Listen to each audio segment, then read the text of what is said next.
أما بعد أعوذ بالله من الشيطان الرجيم بسم الله الرحمن الرحيم اهدنا الصراط المستقيم صراط الذين أنعمت عليهم غير المغضوب عليهم ولا الضالين শুকরিয়া জ্ঞাপন করছি মহান রব্বুল আলামিনের যে রব্বুল আলামিন আমাদেরকে একটা সত্যিকার অর্থের প্রতিবাদ করার জন্য একত্র করে দিয়েছেন। অন্যায়ের বিরুদ্ধে রুখে দাঁড়ানোর মানসিকতা সকলের তৈরি হচ্ছে। আমাদের মেম্বার কবির সাহেব যেহেতু চরমোনাই ইউনিয়ন পরিষদের সম্মানিত মেম্বার, আমি ইউনিয়নের চেয়ারম্যান হিসেবে আমার দায়িত্ব গ্রহণ করা থেকে প্রত্যেক মেম্বারের সাথে সুসম্পর্ক বজায় রেখে চলার চেষ্টা করি। এমনকি বরিশালের অধিকাংশ কাজগুলো আমি আমার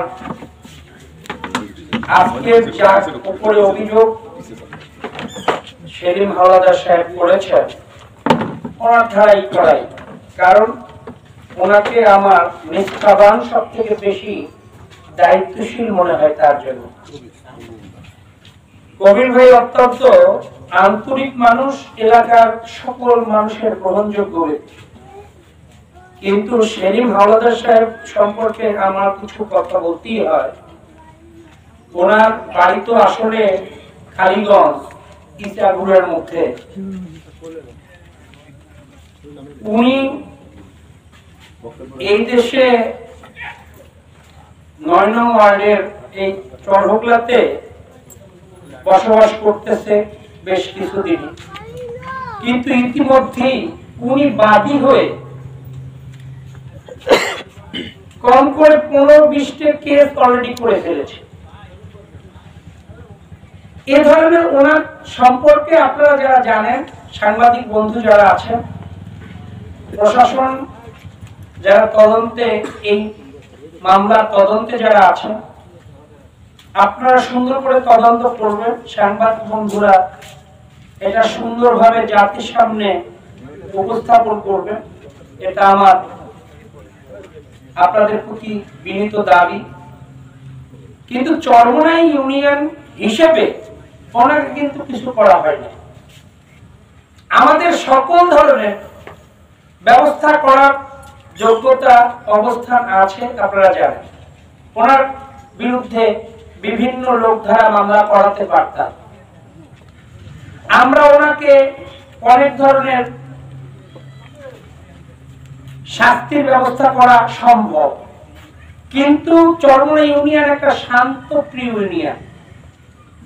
দেখেন আজকে মানববন্ধনে এখানে যারা আছেন সকল এলাকার সম্মানিত ভদ্র মহোদয়, সাংবাদিক ভাইয়েরা, কিন্তু দুঃখের বিষয় জেলে কার্ড তো তাকে দেওয়া হয়েছে। চরমোনাই ইউনিয়নে ১২০০ উপরে কার্ড আছে, সকলকে তো সরকার চাল দেয় না।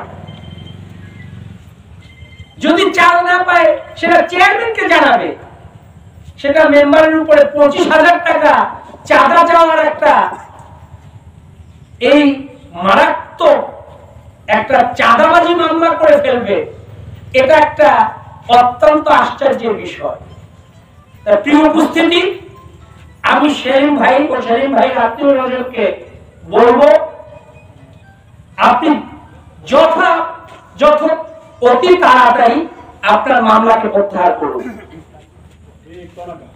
আপনার মামলাকে প্রত্যাহার করুন। তার আত্মীয় স্বজন যারা আছেন, আমার আওয়াজ যারা শুনছেন, মেহেরবানি করে আমি আপনার কাছে দাবি করতে চাই, আপনার মামলাকে প্রত্যাহার করুন। আপনার দাবিগুলো আমাদের কাছে জানান, আমরা যথাযথ ব্যবস্থা করবো ইনশাআল্লাহ। কিন্তু চরমোনাই ইউনিয়নের প্রত্যেকটা নাগরিক অত্যন্ত শান্তপ্রিয়। এই শান্তপ্রিয় নাগরিকদেরকে আপনি অশান্তির মধ্যে, হয়রানির মধ্যে ফেলবেন, এটা কিন্তু আমাদের এই চরমোনাই ইউনিয়নের শান্তপ্রিয় কোন মানুষ মেনে নিবে না। প্রিয় উপস্থিতি, আমার এই আজকের মানববন্ধনের মাধ্যমে আমরা প্রতিবাদ জানাচ্ছি, জোরালো প্রতিবাদ জানাচ্ছি।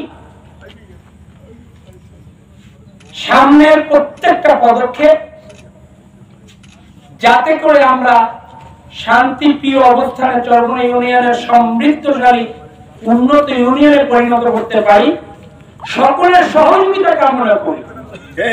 এই সকলের সহযোগিতা কামনা করে, আর আপনারা যারা আছেন এই মানববন্ধনে কষ্ট করে এসেছেন, আপনাদেরকে ধন্যবাদ জানিয়ে, বিশেষ করে সাংবাদিক ভাইয়েরা, প্রশাসনের ভাইয়েরা যারা আসছেন, আপনারা এই বিষয়টা তদন্ত করে সুন্দর রিপোর্টের মাধ্যমে এই হয়রানি থেকে যেন আমরা চরমোনা ইউনিয়নবাসী, চেয়ারম্যান সহ সকলেই আমরা সুন্দরভাবে বসবাস করতে পারি, সেই ব্যবস্থা আপনাদের মাধ্যমে যেন হয়, এই আশা রেখেই আমি আমার আজকের বক্তব্য এখানে শেষ করতে চাই। ওয়া আখিরু দাওয়ানা আলহামদুলিল্লাহি রাব্বিল আলামিন।